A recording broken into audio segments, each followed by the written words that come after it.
Hi friends, welcome to Nandini cooking channel. இன்னைக்கு நம்ம சேனல்ல பார்க்க போறது முட்டை மிளகு வறுவல் எப்படி செய்யறது அப்படினு தான் பார்க்க போறோம்.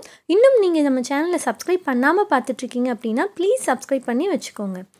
இப்போ நம்ம முட்டை மிளகு வறுவல் செய்யிறதுக்கு ஒரு panல தேவையான அளவு எண்ணெய் சேர்த்துக்கலாம். எண்ணெய் சூடானதும் அதில் ஒரு பெரிய சைஸ் வெங்காயத்தை இந்த மாதிரி நீல நீளமாக கட் பண்ணி சேர்த்துக்கலாம். இப்போ இதை நல்லா அந்த எண்ணெயில் வதக்கி விட்டுருங்க. அடுத்து இதில் கொஞ்சமாக கறிவேப்பிலை சேர்த்துக்கலாம்.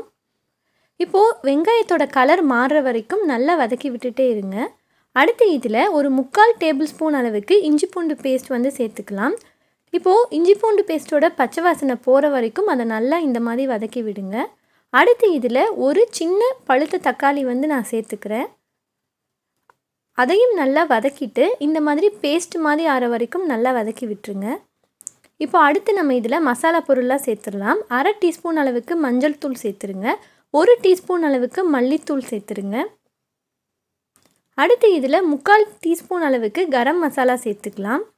அடுத்து 1/2 டீஸ்பூன் அளவுக்கு சீரகத்தூள் சேர்த்துக்கலாம். அடுத்து இதில் காரத்துக்கு 1 டீஸ்பூன் அளவுக்கு மிளகாய்த்தூள் வந்து சேர்த்துருக்கேன். உங்களுக்கு எந்த அளவுக்கு காரம் வேணுமோ அந்தளவுக்கு சேர்த்துக்கோங்க. இப்போது இந்த மசாலா எல்லாத்தையுமே நல்லா அந்த வெங்காயம் தக்காளியோடு சேர்த்து கலந்து விட்டுக்கோங்க.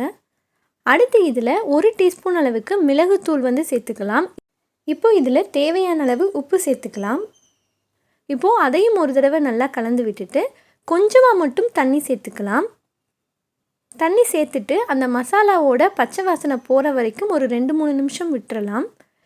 இப்போ நம்ம இதில் முட்டையை வந்து சேர்த்துக்கலாம். இந்த மாதிரி ஒரு கப்பில் முட்டையை உடைச்சி ஊற்றிட்டு அதை நம்ம ஒவ்வொன்றா வந்து சேர்த்துக்கலாம். கொஞ்சம் தள்ளி தள்ளி வந்து சேர்த்துக்கோங்க.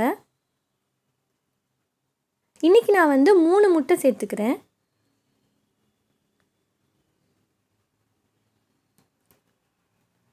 இப்போது இதில் 3 முட்டை சேர்த்ததுக்கு அப்புறமா இப்போது இதில் முட்டை நல்லா வேகிறதுக்காக ஒரு மூடி போட்டு ஒரு 2 நிமிஷம் வரைக்கும் அதை அப்படியே வேக வைக்கலாம். இப்போ 2 நிமிஷம் ஆயிடுச்சு. முட்டையோட கீழ்ப்பகுதி வந்து நல்லா இப்போ வெந்திருக்கும். இப்போ இந்த 3 முட்டையும் தனித்தனியாக நம்ம வந்து பிரித்து விட்டுக்கலாம். இந்த மாதிரி பிரித்து விட்டுட்டு அதை வந்து திருப்பி விட்டுருங்க. அப்போ தான் அந்த சைடு வந்து நல்லா வெந்து வரும். திரும்ப ஒரு 2 நிமிஷம் வந்து மூடி போட்டு வச்சிடலாம். இப்போ 2 நிமிஷம் ஆயிடுச்சு. இப்போ நம்ம திறந்து பார்க்கலாம். இப்போ பாருங்கள், முட்டை வந்து நல்லா வெந்து நமக்கு சூப்பரான டேஸ்டியான முட்டை மிளகு வறுவல் வந்து ரெடி ஆயிடுச்சு. கடைசியாக இதில் வந்து கொத்தமல்லி இலைகளை வந்து தூவி விட்டுக்கோங்க. இது சாம்பார் சாதம், ரச சாதம் இதோடலாம் வச்சு சாப்பிட்டோம் அப்படின்னா ரொம்பவே சூப்பராக இருக்கும்.